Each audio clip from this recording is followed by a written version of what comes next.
रामपुर जंगल में बंटी कबूतर अपनी 5 पत्नियों के साथ रहता था। एक दिन वो अपनी पत्नी टूनी चिड़िया से कहता है, बच्चों के बिना हमारा घर कितना सोना लगता है। पता नहीं भगवान मुझसे क्यों नाराज है। 5 पत्नियों के होते हुए भी हमारी कोई औलाद नहीं। आप इस तरह उदास मत होइए जी, भगवान इतना निर्दयी नहीं। जरूर एक न एक दिन हमारे आंगन में भी कोई न कोई बच्चा खेलेगा। इसी तरह कई दिन गुजर रहे थे। एक बार टूनी चिड़िया अपनी सौतन हरी तोती के साथ भोजन की तलाश में जा रही थी। अचानक उसे एक नन्ही चिड़िया के रोने की आवाज सुनाई देती है। वो हरी तोती से कहती है, अरे हरी तोती, तूने किसी के रोने की आवाज सुनी? लगता है कोई नन्ही चिड़िया मुसीबत में है।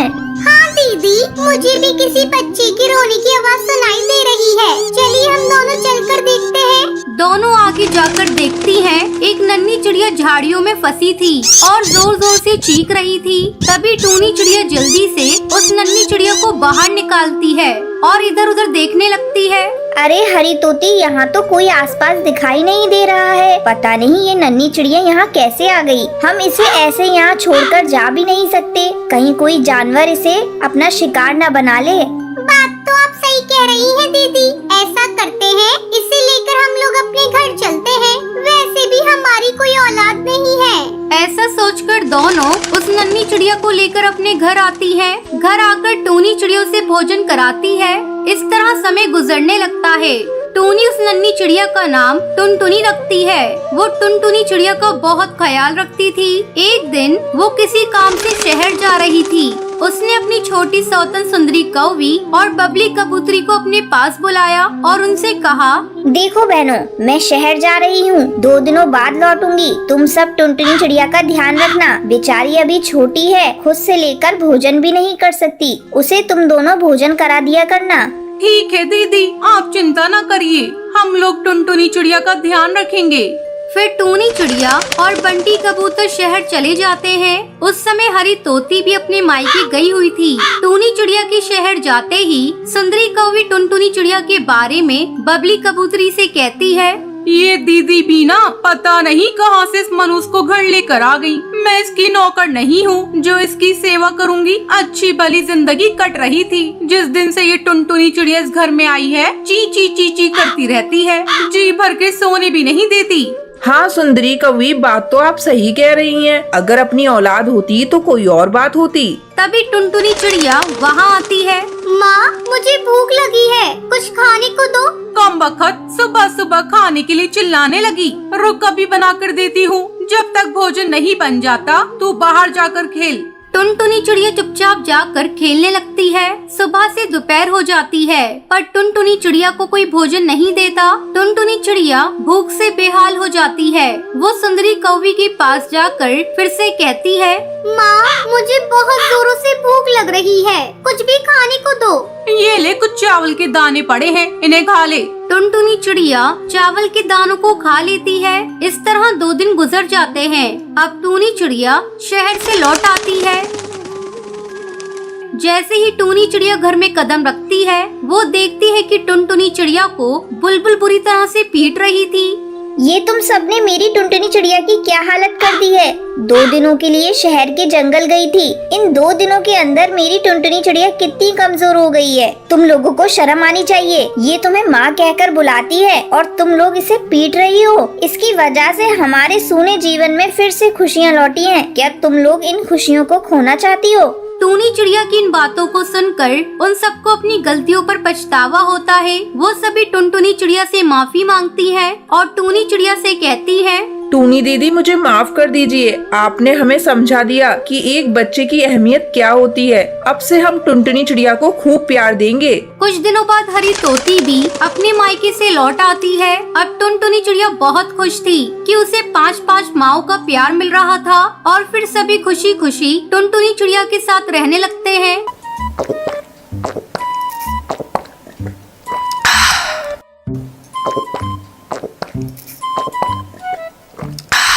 सुंदरवन जंगल में टूनी चिड़िया अपनी बेटी टुनटुनी के साथ रहा करती थी। टूनी चिड़िया गन्ने की खेती किया करती थी।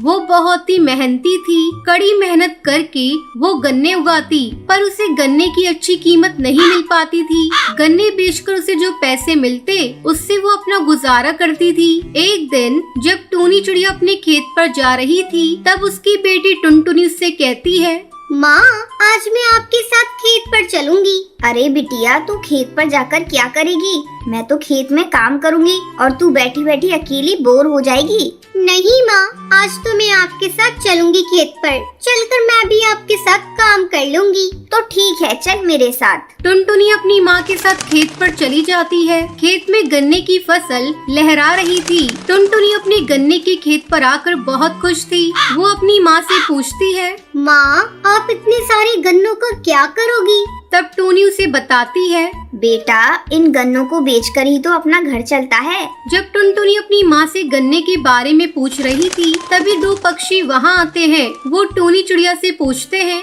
क्यों बहन, क्या तुम अपना गन्ना बेचोगी?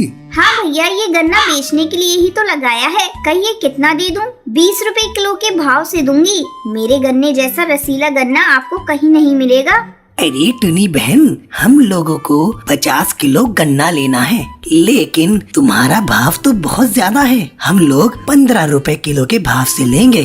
अगर तुम्हें इस भाव में अपना गन्ना बेचना है तो ठीक है, वरना हम लोग कहीं और से ले लेंगे। इतना कहकर वो पक्षी वहाँ से जाने लगते हैं। तब टूनी चिड़िया उन्हें रोकते हुए कहती है, ठीक है भैया, तुम गन्ना इसी भाव में ले लो। फिर टूनी चिड़िया 50 किलो गन्ने उन पक्षियों को दे देती है। पक्षी गन्ने लेकर वहाँ से चले जाते हैं। माँ, तुम इतनी मेहनत करती हो, फिर भी गन्ने का उचित मूल्य नहीं मिल पाता। क्यों ना हम लोग अपने गन्ने को शहर ले जाकर बेचें? शहर में तो कई पक्षी गन्ने का जूस बनाकर महंगे दामों में बेचते हैं। वहाँ हम लोगों को अच्छे पैसे मिल जाएंगे।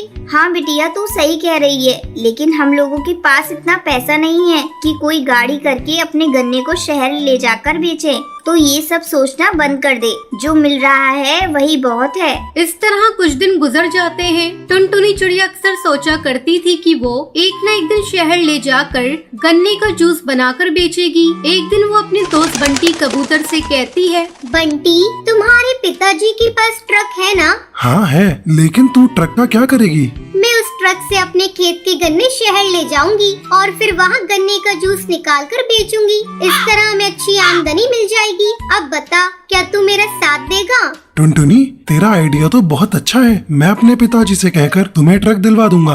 टुनटुनी खुशी खुशी अपने घर आती है और अपनी माँ को सारी बात बताती है। माँ, मुझे कुछ पैसे दे दो। मैं गन्ने की जूस बनाने वाली मशीन खरीदूंगी, क्योंकि कल ही मुझे शहर जाना है। ठीक है बेटा, मैंने तेरी शादी के लिए कुछ रुपए इकट्ठे किए थे, मैं वही तुझे दे देती हूँ। थोड़ी देर बाद टूनी चिड़िया रुपए लेकर आती है।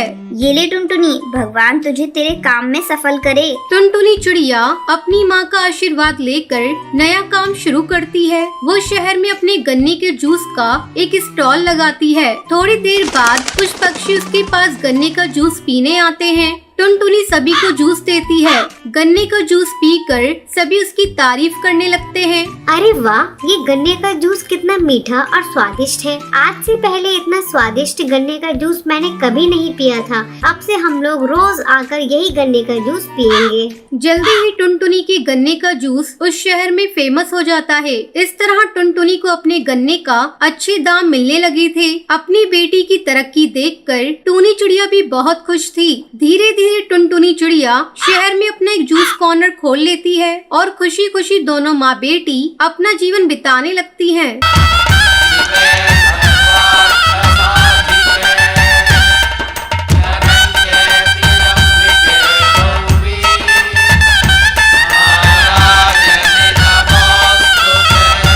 चंदनवन के जंगल में चिंकी नाम की चिड़िया अपने माँ बाप के साथ रहती थी। चिंकी का रंग काला था। उसके माँ बाप उसे ताने दिया करते थे। माँ, ये लो पानी, आज गर्मी ज्यादा है। तुम बाजार से आई हो ना, तो प्यास लग गई होगी। ला दे, जा जाकर घर के काम देख। ठीक है माँ, मैं अभी जाती हूँ। अरे भगवान, इसके चेहरे पर लगाने के लिए क्रीम लाई भी हो या नहीं? क्रीम कैसी क्रीम? गोरा बनाने वाली क्रीम। इसका रंग काला है और मुझे यही चिंता सता रही है। ये अभी तो बच्ची है और बड़े होने पर कौन इससे शादी करेगा। हाँ जी, मुझे भी यही चिंता सताई जा रही है। इसका रंग इतना काला है कि इसके लिए कोई क्रीम बनी ही नहीं है। मेरी सहेली जब जब इसको देखती है तब तक मेरा मजाक उड़ाती है, इसलिए कहीं भी इसे लेकर साथ नहीं जाती। ये सब सुनकर चिंकी चिड़िया रोने लगती है।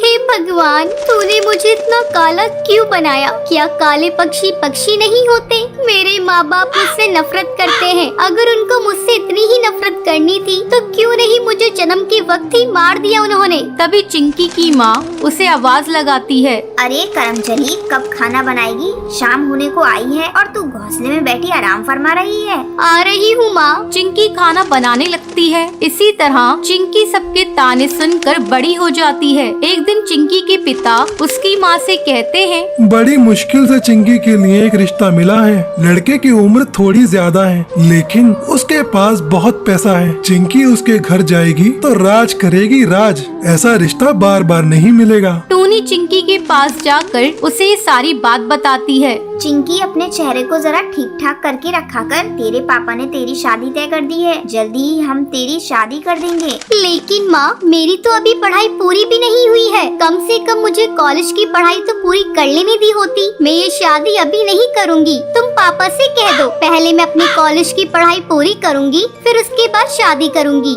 ये तू क्या कह रही है चिंकी? तुझे पता है ना, तेरे पापा की बात पत्थर की लकीर होती है और मुझे भी ये रिश्ता मंजूर है। तुझे पता भी है लड़का कितना अमीर है। तू रानी बनकर रहेगी।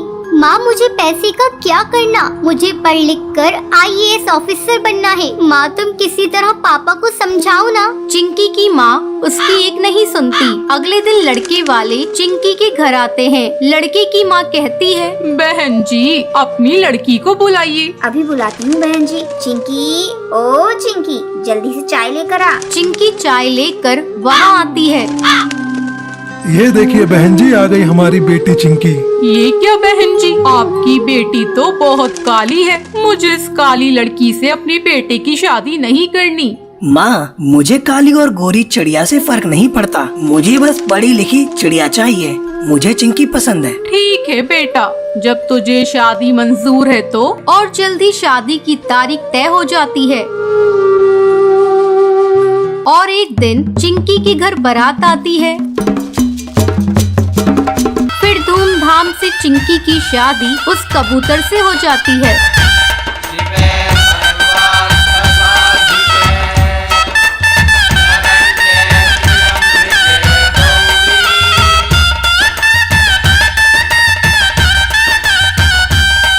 चिंकी अपने ससुराल जाकर खुशी खुशी रहती है।